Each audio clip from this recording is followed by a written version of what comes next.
Welcome back to Beginner's Breadboards, my electronics learning journey. Today we're looking at the exclusive OR, also known as XOR gate, using CMOS transistors. So the way this is built is you kind of have this first section with some inverters and then the XOR logic that allows you to get the gate. What the exclusive OR gate does, and this is its truth table, is it will only have an output of high when either A or B is high, but not when both of them are high or both of them are low. So they just, A and B have to be different for the output to be high. If they're same, it will be low. So the way we do this is, first of all, we have our switches that will stay at 0 because of these two resistors. And you need these two inverters because to make this work, you need the inverse of A and B, both these signals. So you're getting A, put it through an inverter, you get A bar, and then B, put it through an inverter, you get B bar. So if A is high, A bar is 0, and then if B is high, B bar is 0, and vice versa. And then for the XOR logic, it's kind of made up of 4 different branches. Each branch has 2 transistors in series, and so on the top here are 2 branches of P-channel MOSFETs in parallel with each other.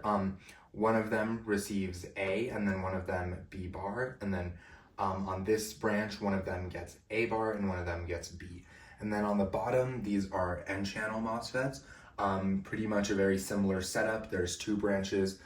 Each branch has 2 MOSFETs in series. And then on one branch, it'll be both of them with a bar, and then on the other, it's just A and B.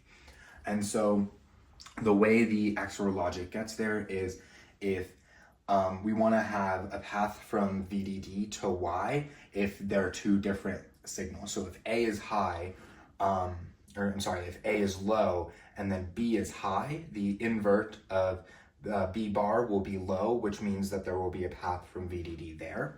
If A is high and then B is low, the inverse of that is A bar. So this will be low and then this will also be low, meaning that there will be a path through that green LED there. But if A and B are the same, so if A and B are both zeros, the inverse of those is a high, which is 5, which means there will be a path to ground. And then if they're both high here, there will be a path to ground again. So the way we're showing that is with the red LED and green LED. The red LED shows will light when the output of Y is 0. It will conduct like this, so we're checking the path to ground. And then the green LED checks the path to VDD when the signal is high through the P-channel MOSFETs. These are all the connections onto the breadboard. So starting with our 2 switches, one is A and then one is B.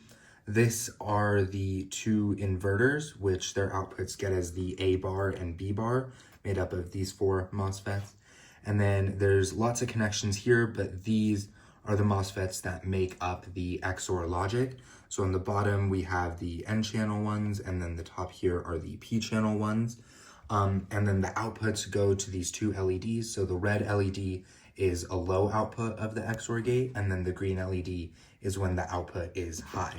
So with the buttons, if you press either of the buttons, the green LED will light because that's the XOR logic, but if you press both of them, only the red LED will light.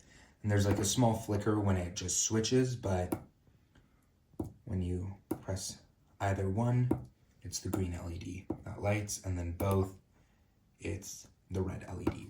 And then we're powering all of this through just a 5-volt source.